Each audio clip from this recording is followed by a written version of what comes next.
Soon after this, the General found himself obliged to go to London for a week, and he left Northanger earnestly regretting that any necessity should rob him, even for an hour, of Miss Morland's company, and anxiously recommending the study of her comfort and amusement to his children as their chief object in his absence. His departure gave Catherine the first experimental conviction that a loss may be sometimes a gain. The happiness with which their time now passed, every employment voluntary, every laugh indulged, every meal a scene of ease and good humour, walking where they liked and when they liked, their hours, pleasures, and fatigues at their own command, made her thoroughly sensible of the restraint which the General's presence had imposed, and most thankfully feel their present release from it. Such ease and such delights made her love the place and the people more and more every day. And had it not been for a dread of its soon becoming expedient to leave the one, and an apprehension of not being equally beloved by the other, she would at each moment of each day have been perfectly happy. But she was now in the 4th week of her visit. Before the General came home, the 4th week would be turned, and perhaps it might seem an intrusion if she stayed much longer.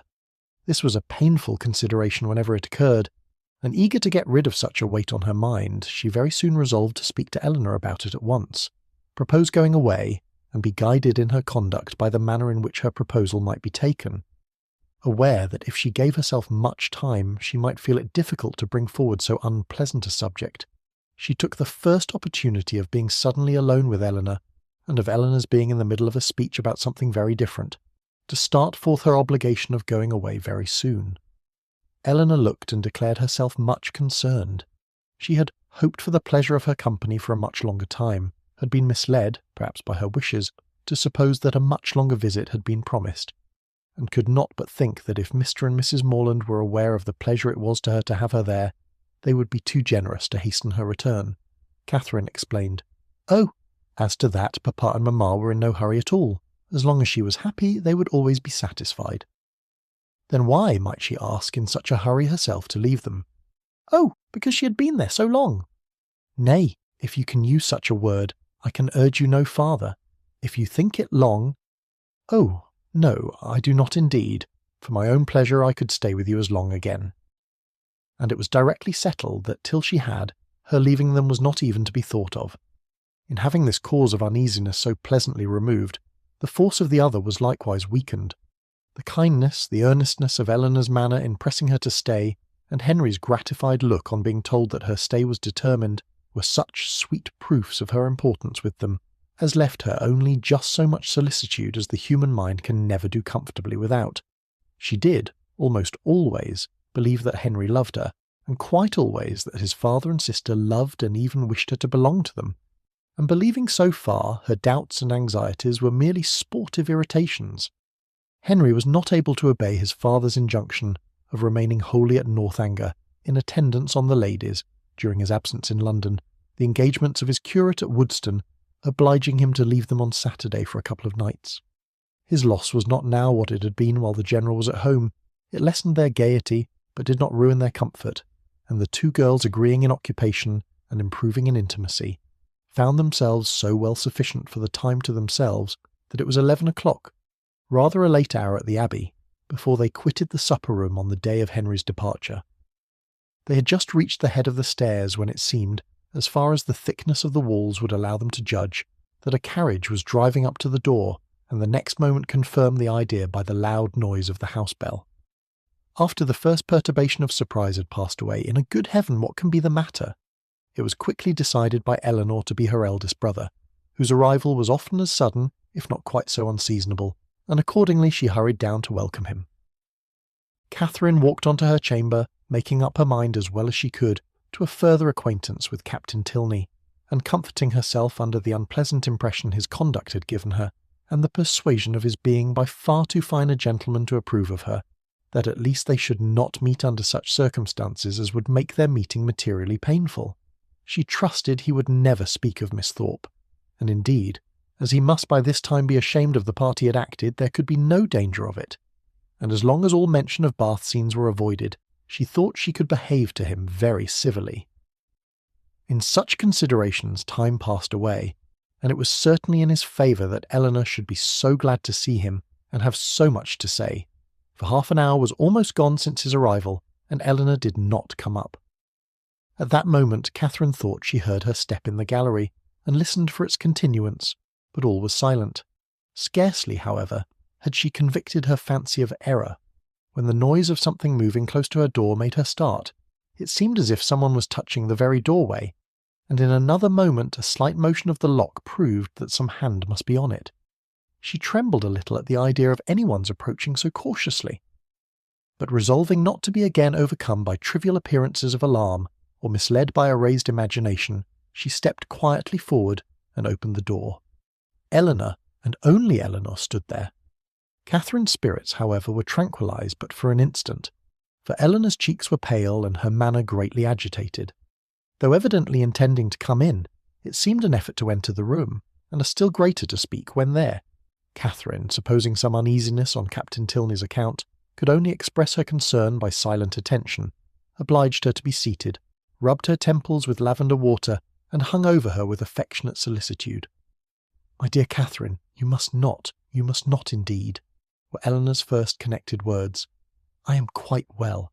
This kindness distracts me. I cannot bear it. I come to you on such an errand." "Errand to me?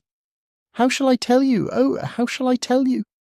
A new idea now darted into Catherine's mind, and turning as pale as her friend, she exclaimed, "'Tis a messenger from Woodston."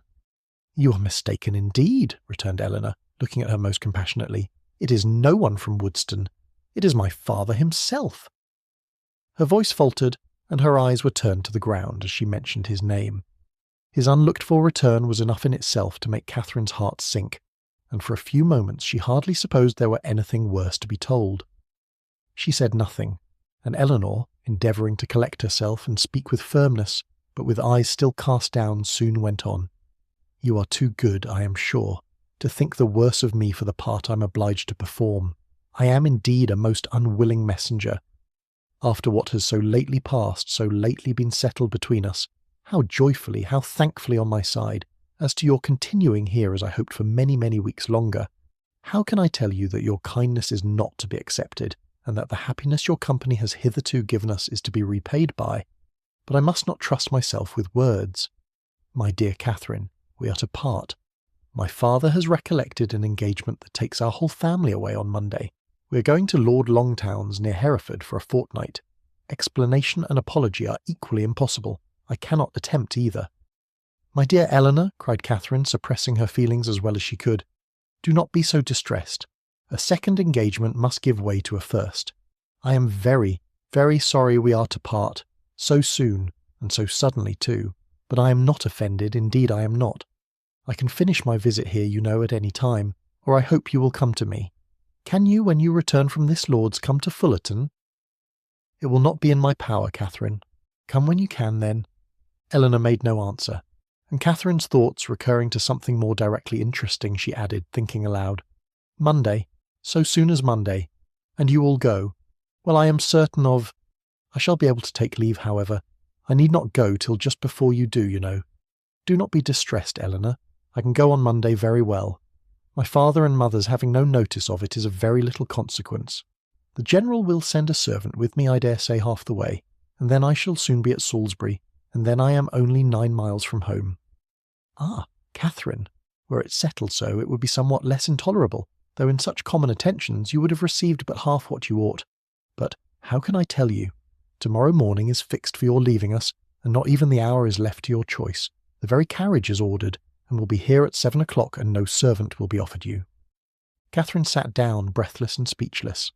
I could hardly believe my senses when I heard it, and no displeasure, no resentment that you can feel at this moment, however justly great, can be more than I myself, but I must not talk of what I felt. Oh, that I could suggest anything in extenuation! Good God, what will your father and mother say, after courting you from the protection of real friends to this, almost double distance from your home, to have you driven out of the house, without the considerations even of decent civility? Dear, dear Catherine, in being the bearer of such a message, I seem guilty myself of all its insult. Yet, I trust you will acquit me, for you must have been long enough in this house to see that I am but a nominal mistress of it, that my real power is nothing." "Have I offended the General?" said Catherine in a faltering voice. "Alas, for my feelings as a daughter, all that I know, all that I answer for, is that you can have given him no just cause of offence. He certainly is greatly, very greatly discomposed. I have seldom seen him more so. His temper is not happy, and something has now occurred to ruffle it in an uncommon degree. Some disappointment, some vexation, which just at this moment seems important, but which I can hardly suppose you to have any concern in, for how is it possible? It was with pain that Catherine could speak at all, and it was only for Eleanor's sake that she attempted it. "I am sure," said she, "I am very sorry if I have offended him. It was the last thing I would willingly have done. But do not be unhappy, Eleanor. An engagement, you know, must be kept. I am only sorry it was not recollected sooner, that I might have written home, but it is of very little consequence. I earnestly hope, that to your real safety it will be of none, but to everything else it is of the greatest consequence, to comfort, appearance, propriety, to your family, to the world. Were your friends, the Allens, still in Bath, you might go to them with comparative ease. A few hours would take you there, but a journey of 70 miles to be taken post by you, at your age, alone, unattended. Oh, the journey's nothing. Do not think about that. And if we are to part a few hours sooner or later, you know, makes no difference. I can be ready by 7. Let me be called in time." Eleanor saw that she wished to be alone, and believing it better for each that they should avoid any further conversation, now left her with, "I shall see you in the morning." Catherine's swelling heart needed relief. In Eleanor's presence, friendship and pride had equally restrained her tears, but no sooner was she gone than they burst forth in torrents. Turned from the house, and in such a way, without any reason that could justify any apology that could atone for the abruptness, the rudeness, nay, the insolence of it. Henry at a distance, not able even to bid him farewell. Every hope, every expectation from him suspended at least. And who could say how long? Who could say when they might meet again? And all this by such a man as General Tilney, so polite, so well bred, and heretofore so particularly fond of her. It was as incomprehensible as it was mortifying and grievous. From what it could arise and where it would end were considerations of equal perplexity and alarm. The manner in which it was done so grossly uncivil, hurrying her away without any reference to her own convenience, or allowing her even the appearance of choice as to the time or mode of her travelling. Of 2 days, the earliest fixed on, and of that almost the earliest hour, as if resolved to have her gone before he was stirring in the morning, that he might not be obliged even to see her. What could all this mean but an intentional affront? By some means or other, she must have had the misfortune to offend him. Eleanor had wished to spare her from so painful a notion, but Catherine could not believe it possible that any injury or any misfortune could provoke such ill will against a person not connected, or at least not supposed to be connected with it. Heavily passed the night. Sleep, or repose that deserved the name of sleep, was out of the question. That room, in which her disturbed imagination had tormented her on her first arrival, was again the scene of agitated spirits and unquiet slumbers. Yet how different now the source of her inquietude from what it had been then! How mournfully superior in reality and substance! Her anxiety had foundation in fact, her fears in probability, and with a mind so occupied in the contemplation of actual and natural evil, the solitude of her situation, the darkness of her chamber, the antiquity of the building, were felt and considered without the smallest emotion. And though the wind was high and often produced strange and sudden noises throughout the house, she heard it all as she lay awake, hour after hour, without curiosity or terror. Soon after 6, Eleanor entered her room, eager to show attention or give assistance where it was possible. But very little remained to be done. Catherine had not loitered, she was almost dressed, and her packing almost finished. The possibility of some conciliatory message from the General occurred to her as his daughter appeared. What so natural as that anger should pass away and repentance succeed it? And she only wanted to know how far after what had passed an apology might properly be received by her. But the knowledge would have been useless here. It was not called for. Neither clemency nor dignity was put to the trial. Eleanor brought no message. Very little passed between them on meeting. Each found her greatest safety in silence, and few and trivial were the sentences exchanged while they remained upstairs. Catherine in busy agitation completing her dress, and Eleanor with more goodwill than experience intent upon filling the trunk. When everything was done, they left the room, Catherine lingering only half a minute behind her friend to throw a parting glance on every well-known cherished object, and went down to the breakfast parlour, where breakfast was prepared. She tried to eat as well to save herself from the pain of being urged as to make her friend comfortable, but she had no appetite and could not swallow many mouthfuls. The contrast between this and her last breakfast in that room gave her fresh misery, and strengthened her distaste for everything before her. It was not 24 hours ago since they had met there to the same repast, but in circumstances how different. With what cheerful ease, what happy though false security, had she then looked around her, enjoying everything present and fearing little in future, beyond Henry's going to Woodston for a day. Happy, happy breakfast. For Henry had been there. Henry had sat by her and helped her. These reflections were long indulged undisturbed by any address from her companion, who sat as deep in thought as herself, and the appearance of the carriage was the first thing to startle and recall them to the present moment. Catherine's colour rose at the sight of it, and the indignity with which she was treated, striking at that instant on her mind with peculiar force, made her for a short time sensible only of resentment. Eleanor seemed now impelled into resolution and speech. "You must write to me, Catherine," she cried. "You must let me hear from you as soon as possible. Till I know you to be safe at home, I shall not have an hour's comfort. For one letter, at all risks, all hazards, I must entreat. Let me have the satisfaction of knowing that you are safe at Fullerton, and have found your family well, and then, till I can ask for your correspondence as I ought to do, I will not expect more. Direct to me at Lord Longtown's, and I must ask it under cover to Alice. No, Eleanor, if you're not allowed to receive a letter from me, I'm sure I had better not write.